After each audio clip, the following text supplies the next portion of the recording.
Thanks very much, Mr. Speaker. Mr. Speaker, earlier this year I stated that the Responsible Energy Development Act severely curtails who gets to intervene for energy development hearings, where only those directly and adversely affected get to do so, which for all intents and purposes means that no coalition, no First Nations, no NGO will ever be able to present to a hearing on anything to do with cumulative effects on the environment. So to the Minister of the Environment.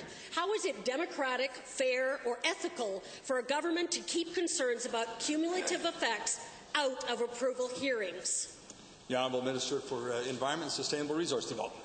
Mr. Speaker, the Alberta Energy Regulator is responsible for doing the hearings for approvals of energy projects. And it's important to remember that just because someone has an interest in a hearing, it doesn't mean that they're directly and adversely impacted by the project. And it's up to the Alberta Energy Regulator to make that determination as to whether they have standings at the hearings. It's important that that independent arm's-length body has the ability to be able to do that.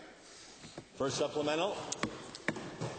Mr. Minister, you need to practice your listening skills. Let me try this again. Over the summer, an environmental group got excluded from an energy regulator hearing on CNRL's re-steaming application at the Cold Lake Air Weapons Range, where bitumen continues to ooze, by the way, because of the directly and adversely affected rule. So, to the same minister, can he name a single environmental organization or First Nations band granted standing by the energy regulator? Good question. Honourable Minister. Mr. Speaker, again, we have the Alberta Energy Regulator that is in place that makes that determination. It's very clear in the legislation that those that are granted status in these hearings have to be directly and adversely affected. It's an independent third-party body through the Alberta Energy Regulator that makes that determination, not me as the minister. Supplemental. Thanks very much, Mr. Speaker.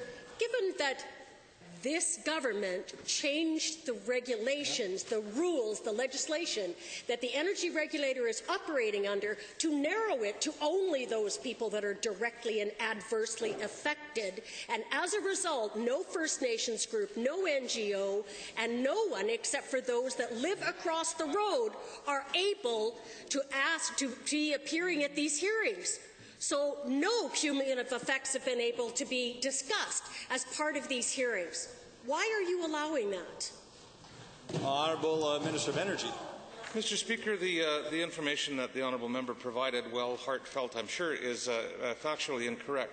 First Nations are directly consulted, Mr. Speaker, through the Aboriginal Consultation Office, and they are able to file statements of concern before the Alberta Energy Regulator's process, Mr. Speaker. First Nations are completely and fully and meaningfully consulted in this province, Mr. Speaker, and I wouldn't want Albertans to think anything other was the case.